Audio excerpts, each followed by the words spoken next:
But the majority of time when I pictured it in my mind, the future, it was teaching.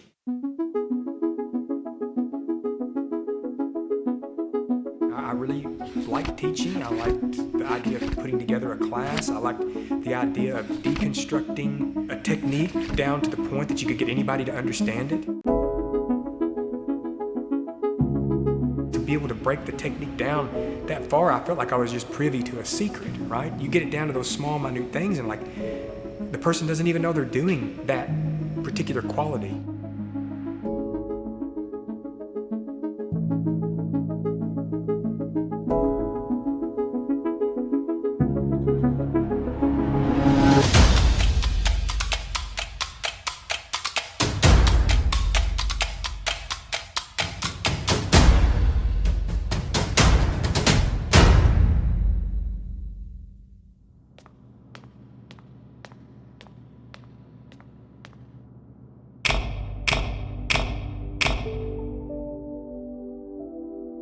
Well, when I was a kid, I was a pretty nervous kid, and I wasn't particularly good at sports or, felt funny around groups and things like that, so I didn't really try out for any sports. But overall, I think it was just a way to belong to something and pursue something that I could focus on, call it definitely my thing that I like to do that was maybe different from other things that was going on around me at the time. I was just curious about it, and I was interested from almost like an artistic expression point, but also something physical too. So yeah, that's what ultimately got me into it. You had this fantasy of these training montages in your head that you see on movies and things like that, and I would set up all kinds of crazy obstacles and this and that for me to do that you'd see on Kung Fu theater or something like that. Movies and growing up and watching like action films and things like that. I was like the Ninja Turtles and G.I. Joes and stuff, and so watching them, I would mimic, fighting movements when I was a little kid. I think I was 11 or 12. My father found an ad for Gerald Watkins was starting to teach classes at one of the local churches, and so we went over there. I took the first lesson and knew automatically at that point that's exactly what I wanted to do. With Jiu-Jitsu, it's so fluid. You have to be immersed in that situation. That pulling you into the present moment is really going to help with like a filtration process. It's going to help you decompress for a lot of your stress and anxiety, because for a moment, it's absent. You don't get to lie too much when you're on the mats to yourself and to others. On the mats, we see what you're made out of, and everyone sees what we're made out of. And I think that there's a beauty in that. It helps turn down the volume in the rest of life with all of life's problems and life's issues. The peace that comes from the fighting path or the warrior's path is a very special thing. It's actually become somewhat, kind of spiritual. Like when I roll, it's almost like a moving meditation. I kind of lose myself. There's like 7 of us that started the academy. They got together. We either chipped in financially or they helped teach or something, but they had some sort of vested interest in it.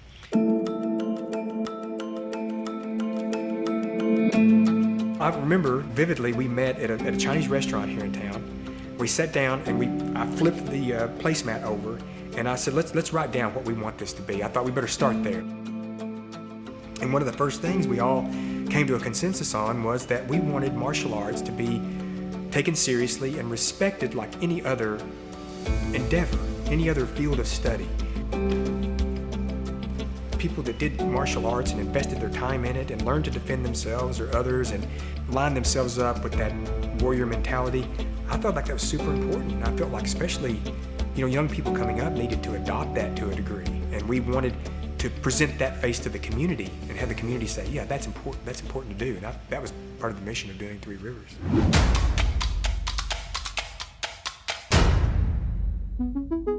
First location was in the Executive Inn Hotel.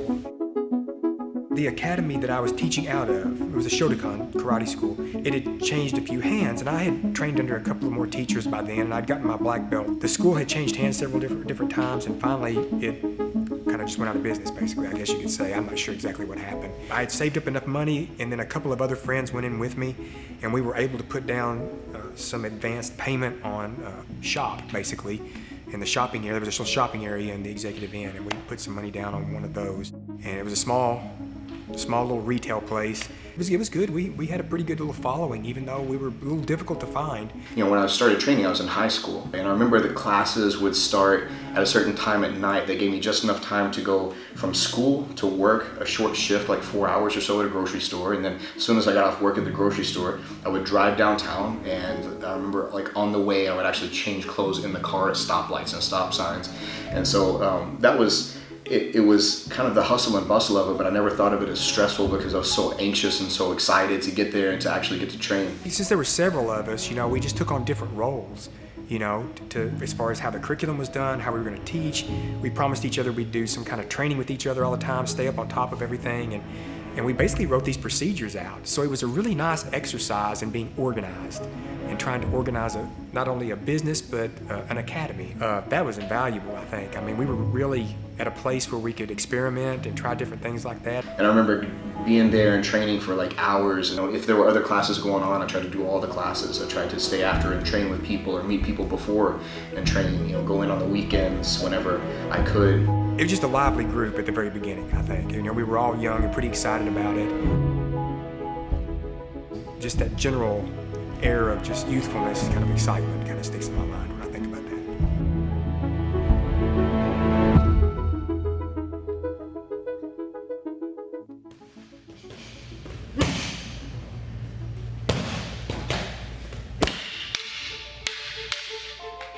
So when I was able to kind of be on my own a little more and travel, I would see where a teacher that I liked or respected or read about was going to be close. My college roommate and I both like martial arts. We grew up together, and we would take road trips. And man, really fortunate to be able to train with the people I got to train with, and the time that we came up was very unique. I've always been interested in like martial arts, and then when I got a little bit older, I saw Royce Gracie fight in the UFC, and that's when I really got like the bug. Beautiful technique by Gracie. That's it. Oh! Unbelievable. Gracie, amazingly. And I had seen a video of Royce fighting in the Ultimate Fighting Championship, and I immediately knew for sure that that's what I needed to be doing and putting all of my energy into. Whenever I discovered Gracie Jiu-Jitsu, I believe that it was the most efficient martial art. It's for everyone. I believe it is the most realistic martial art.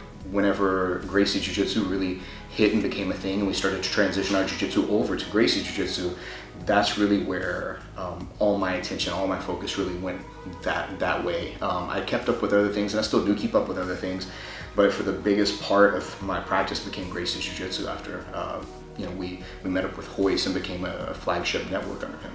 The first class I had was the day that Eli got his black belt in traditional jiu-jitsu. I remember coming in and watching him test, and it was the closest thing to what Royce was doing that I'd seen anywhere. And so I was like, this is for sure for me.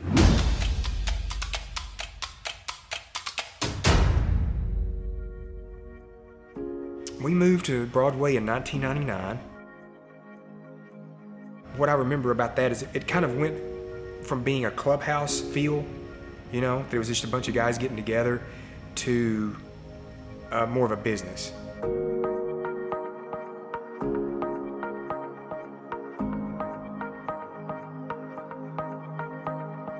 It was our first solid move somewhere to, you know, a location that I would say was on our own.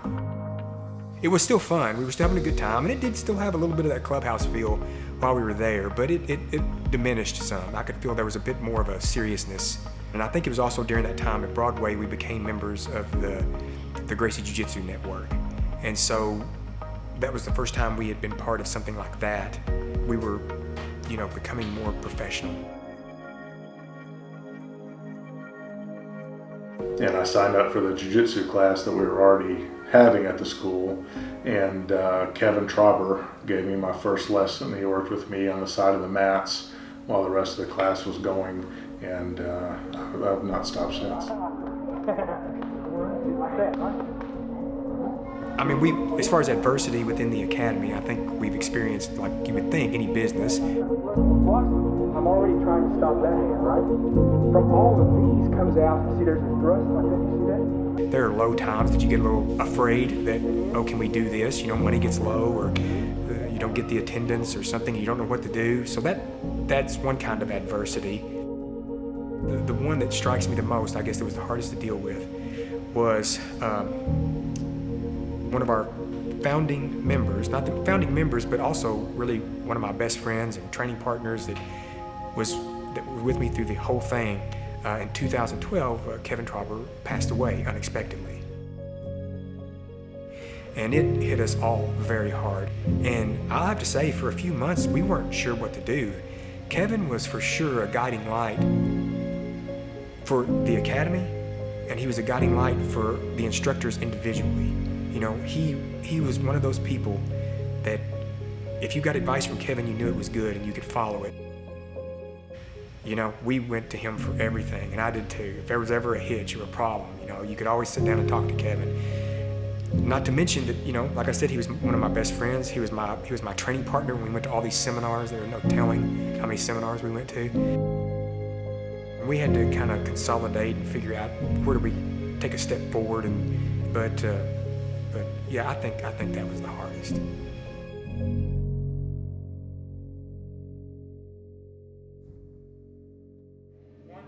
2, 3, 4, 5. Come back. Breathe. On guard like that. Hands up. Back and forth. 1, 2, 3, 4. Right hand. Yep. 1, 2, 3, 4. Right hand. Can you do that with each other? Cross. Hooks. Cross. Come back. The approach to the knowledge is Cross. Hook. very unique. I've never trained at any other place quite like this. All in all, it's ultimately guided towards health, not even necessarily self-defense. Of course, that's what martial arts are for, but I think Three Rivers Martial Arts is first and foremost about health.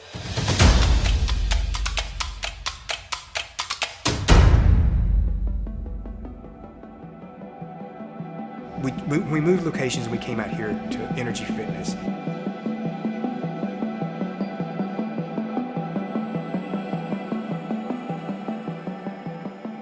There was a real level up that happened.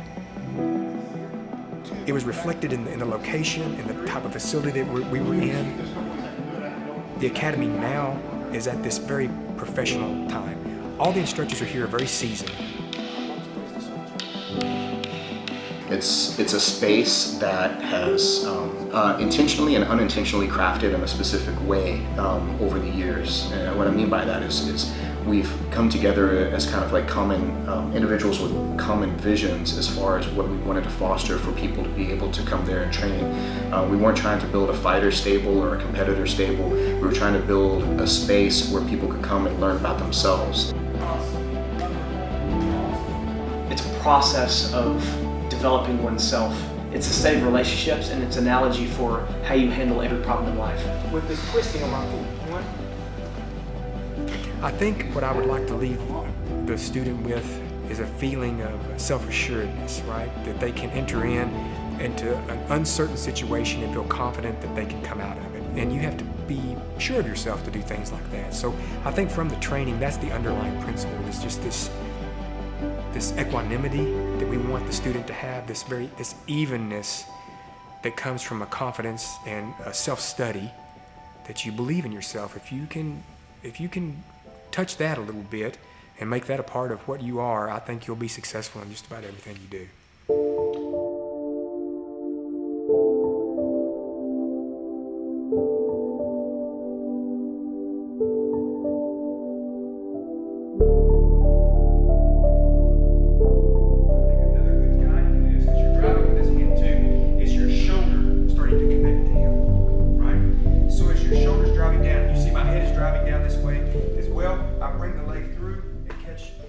I think I went through all the stages like people go through in their life. You know, as a young person, you're very interested in strength and flexibility and ability in general.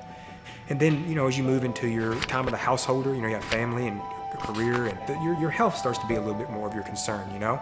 And then as you get a little bit older, past that, and kids grow up, and the business gets a little more established, then your spirituality becomes very important.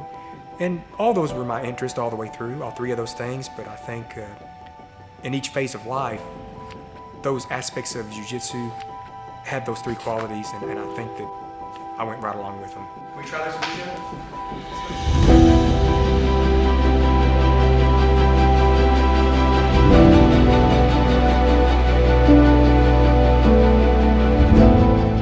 Whenever I do have any kind of like a stress or anxiety or worries or whatever it is going on in my life, it has to be put on pause or on the back burner for a little while I'm there training. I've stuck around and I've learned so much about myself, the good and the bad, and you have to kind of accept both of them to become an authentic person. I can't imagine my life without what like 3 Rivers has done for me in that regard. There's something very special about the group that we have had and continue to have. You know, it's been one of the benefits of being with someone like Jason is that there's been room allowed for individual growth, that no matter what phase of life you're in, there is something there for you.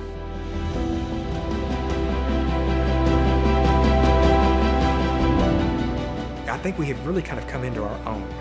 We've been doing this long enough, and with enough attention, and with enough help and advice, that we've kind of come to a place that we can be the people that can help give the advice.